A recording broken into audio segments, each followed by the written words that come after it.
वाकई बीजेपी सदर दफ्तर से वर्चुअल तौर पर पंजाब के साबिक बीजेपी सदर आजानी कमल शर्मा मेमोरियल लेक्चर दे रहे हैं। आइए सुनते हैं।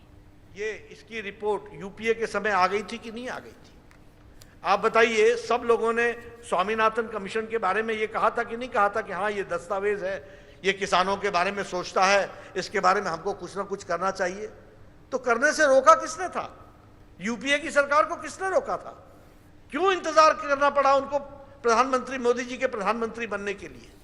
और जब प्रधानमंत्री मोदी जी बने तो फिर से जो स्वामीनाथन रिपोर्ट धूल फांक रही थी, उस स्वामीनाथन रिपोर्ट को निकाल करके ला करके उसकी रिकमेंडेशंस को मानने का भी काम किया और लागत का 1.5 गुना देने का निर्णय नरेंद्र मोदी जी की सरकार ने किया है। इस बात को ध्यान में रखना चाहिए। ये काम उन्होंने किया है और उस समय भूरी भूरी प्रशंसा सबने की। सबने कहा कि पहले प्रधानमंत्री हैं जिन्होंने इस काम को करके दिया है।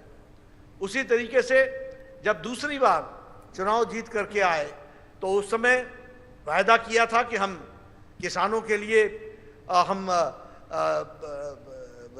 किसान सम्मान निधि देंगे। आपको याद होगा कि प्रथम किश्त दी गई और प्रथम किश्त देने के बाद फिर दूसरी किश्त दी गई। पहले कहते रहे ये चुनावी जुमला है, ये चुनाव के लिए है। हम उस समय भी कहते थे, आप कहते हो कर्जे माफ करेंगे, कर्जे माफ करेंगे। 10 साल का किसान का कर्जा कुल मिलाकर के 54,000 करोड़ रुपए बना था और एक समय की किश्त देने का, साल भर का 3 किश्तों को देने का 94,000 करोड़ के आसपास खर्च आना था। लेकिन प्रधानमंत्री मोदी जी ने तय किया कि प्रधानमंत्री किसान सम्मान निधि में किसानों को यह किश्त दी जाएगी और हम आज खुशी के साथ ये कह सकते हैं कि प्रधानमंत्री जी ने 8 करोड़ 56 लाख लोगों को 2-2 हजार रुपए करके 6,000 रुपए पिछले साल का और इस साल की 2 किश्तें दी है। इस बात को भी हमको ध्यान में रखना चाहिए। ये काम किसी ने किया तो नरेंद्र मोदी जी ने किया है। अभी मित्रों, ये जो किसान रिफॉर्म्स की बात है, ये रिफॉर्म्स किसान को आजादी दिलाता है। और क्या किसान को आजादी नहीं दिलाने हैं? क्या किसान को आजादी नहीं चाहिए? आप बताइए, देश भर में कोई भी सामान कोई भी व्यक्ति पैदा करता है या प्रोड्यूस करता है या मैन्युफैक्चर करता है, फिर चाहे वो ये माइक हो, फिर चाहे वो घड़ी हो, फिर चाहे वो कपड़े हो, फिर चाहे वो चश्मा हो, क्या उसको वह किसी भी देश की दुनिया की मार्केट में उसको बेच सकता है कि नहीं बेच सकता है? बेचने का अधिकार है कि नहीं है?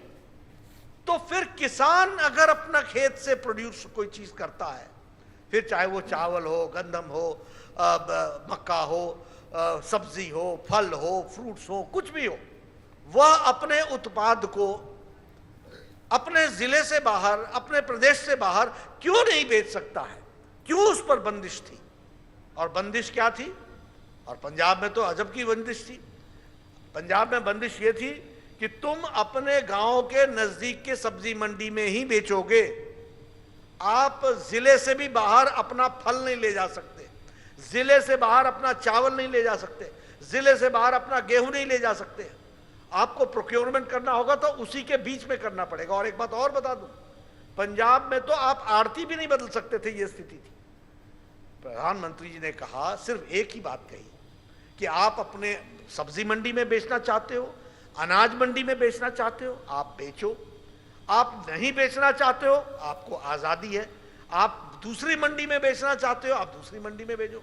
आप जिले से बाहर बेचना चाहते हो, आप जिले के बाहर बेचो। इसमें कहां गलती है, कहां गलत चीज है?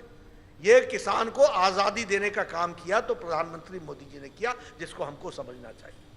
और उन्होंने कहा कि आपको हम यह भी सुविधा देंगे कि आप यह पता कर सको कि इस समय आपके उत्पाद का दाम जालंधर में क्या है, अमृतसर में क्या है, पठानकोट में क्या है, भटिंडा में क्या है, लुधियाना में क्या है, किस रेट बिक रहा है, यह भी आप पता कर सकते हो।